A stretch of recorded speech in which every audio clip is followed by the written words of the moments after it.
Oke, bismillahirrahmanirrahim. Assalamualaikum dan selamat petang. Hari ini 21 Julai 2021 bersamaan dengan hari Rabu. So, hari ini saya ada dua setup yang sudah bagi. Kalau kita tengok history dia, saya buat deposit. Sebenarnya deposit ini cuma 25 USD aja, dan ada 16 dolar daripada broker, jadi total dalam 41 USD.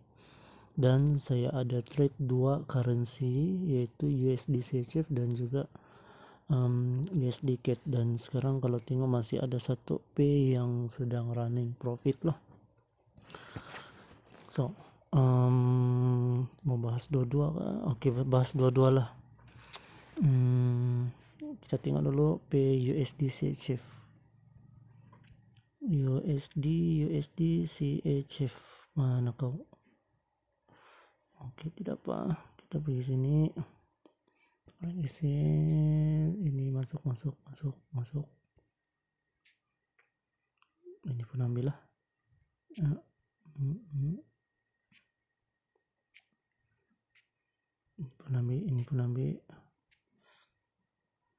Ini pun ambil lah.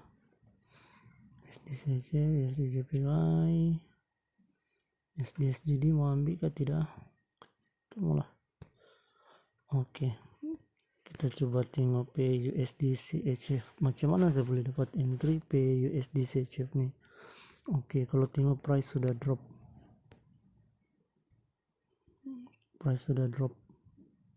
Tapi saya dapat setup tuh di sini.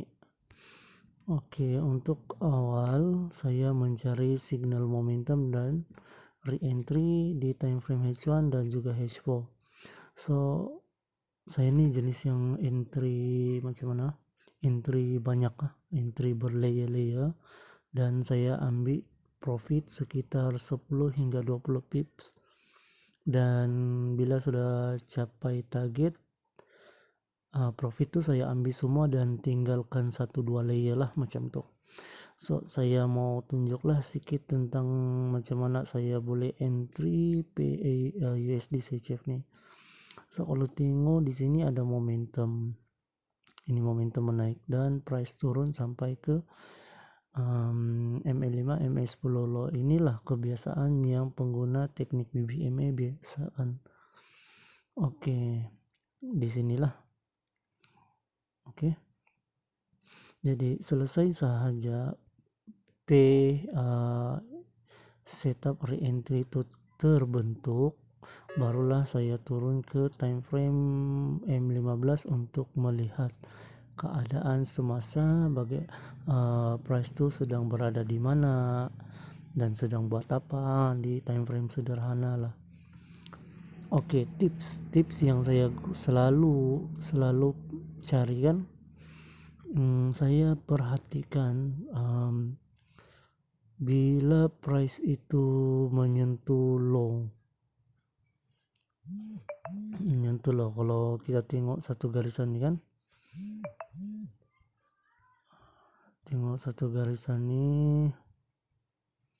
inilah candle pertama dia, kemudian saya turun di M15. Oke, di sini price sudah menyentuh MA5, MA10 low, tapi yang ini kan dia masih lagi dalam keadaan momentum ataupun arah.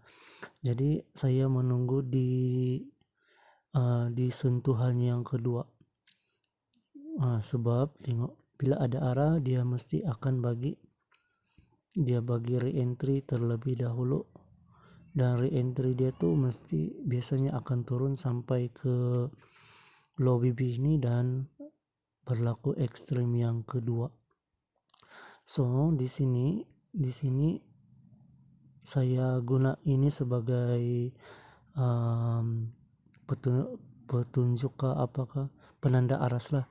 Jadi mana candle yang pertama sentuh low BB, jadi inilah candle yang menyentuh low BB. So, disinilah bermulanya analisis saya untuk mencari entry. Oke.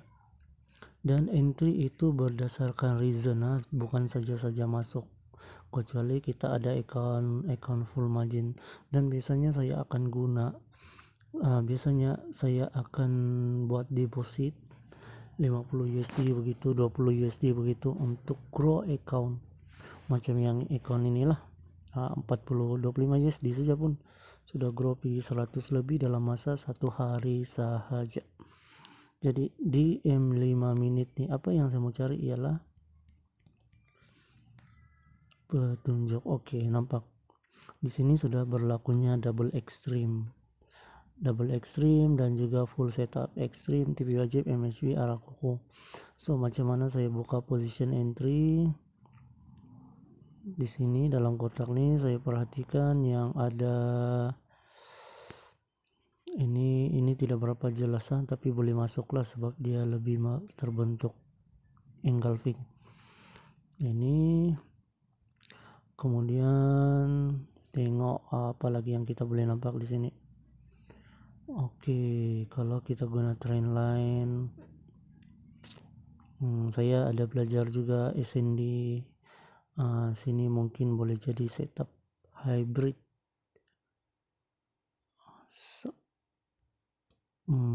Cara saya tarik trend line pun bukan betul hybrid.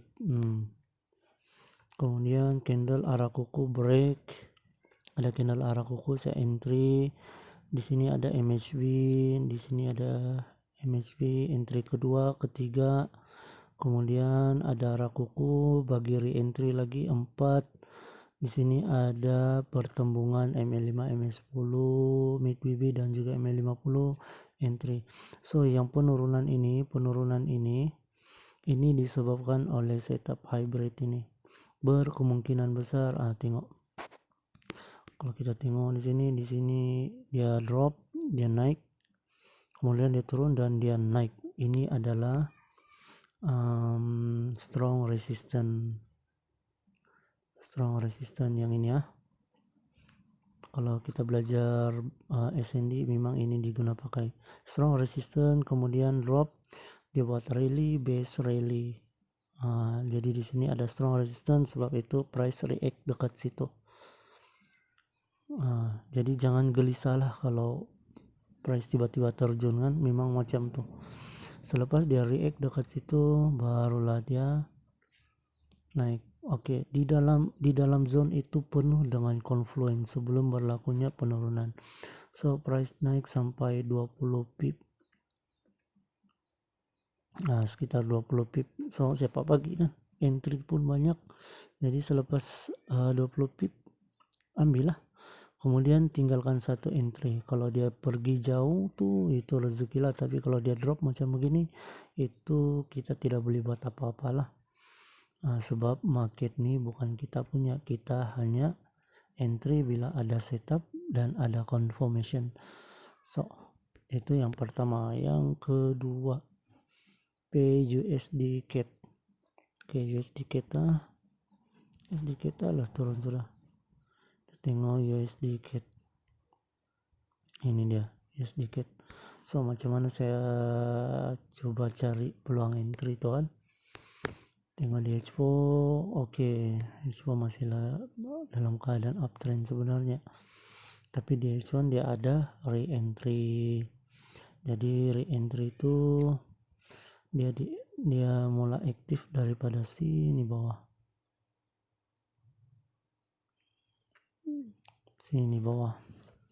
Jadi kalau kita turun pergi di M15, price sudah naik sampai top. Oke, bila price bermain sampai di top, dia ini ada susah sih kita mau kasih jelas sebab kenaikan ini masih lagi strong. Dan kalau kita turun pergi di M15,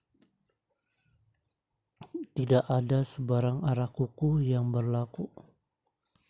Masih lagi kuat dia punya movement lah, pergerakan dia. Jadi kalau kita balik ke M15, di M15 tuh ini ada satu ekstrim. ekstrim, ataupun kita boleh anggap dia momentum. Dan momentum, daripada momentum ini belum ada lagi dia bagi re-entry. So di sini baru dia bagi re-entry buy dan dia naik sampai sini. Disinilah baru kita boleh perhatikan. Dan kalau kita balik ke H1, dia masih lagi berada di kawasan MA5 MA10 low, MA5 MA10 high dan mid BB. Kemudian ini MA50 pun berada di kawasan tersebut ya. Jadi kita jangan dulu masuk selagi tidak ada di M15 ini belum selesai bagi re-entry. Oke. Selepas dia bagi re-entry, biarkan dia bergerak, dia jalan dulu. Biasanya memang begitu, dibiarkan dia bagi dulu. Kemudian sampai mana dia naik, baru kita boleh perhatikan semula sama ada boleh atau tidak kita masuk entry. Kemudian selepas re-entry ini kita tengok candle yang pertama menyentuh top BB. So kalau macam saya begitulah yang saya guna pakai. Inilah candle yang pertama menyentuh top BB dan disinilah analisa saya. Dan di sini analisa saya boleh atau tidak kita masuk entry di kawasan sini. So barulah kita boleh turun di M15. Nah tengok, kalau kita tengok di M15 di M5 menit penuh dengan confluence. Kalau kita tengok di sini ada high low low. So price react dekat sini. Bahu kiri ya, bahu kiri. Cuma high sebelum itu shadow dia panjang sedikit jadi ada risiko sedikit. So yang ditembusi adalah candle low ini dan dia membentuk new high, dan new high itu dipecahkan oleh candle arah ini. So candle arah ini telah memecahkan support yang sebelum, dan entry point tuh kita boleh entry di sini sebenarnya, sebab kita memerlukan petunjuk yang pertama yang biasa saya akan gunakan ialah CRS engulfing ataupun dominan. So di sini berlakunya engulfing, saya buka position 1 berlakunya arah, buka position 2 konfirmasi. Saya melihat di sini ada support yang telah di breakout, jadi saya buka saja. Kemudian ada re-entry dia, saya ambil position entry sell. So ada 3, dan untuk tambah entry yang banyak sebenarnya saya masuk di sini selepas berlakunya momentum dan saya bom di sini. Oke. So begitulah saya punya cara entry, dan lihatlah hasilnya. Untuk USD chip saja saya dapat dalam 60 USD. Untuk USD CAD dapat dalam 55 USD. So kira berbaloi untuk kita ambil. Oke. So saya harap itu semua yang saya tunjuk ini dapat memberi pemahaman yang lebih terperinci kepada rekan-rekan trader di sana. Bagi saya sangat penting lah untuk kita belajar semua teknik, walaupun kita mengaplikasikan di dalam satu teknik saja, tapi kita boleh gabungkan kesesuaian dia. Jadi saya harap rekan-rekan trader di sana semoga sukses dan terus berkecimpung di dalam dunia forex. Lebih-lebih lagi di masa sekarang ini dalam keadaan PKP yang kita tidak boleh bergerak, atau ada beberapa individu atau orang yang telah diberhentikan kerja. Jadi gunakan peluang ini untuk kita mencari sumber pendapatan. So sekian daripada saya. Assalamualaikum warahmatullahi wabarakatuh.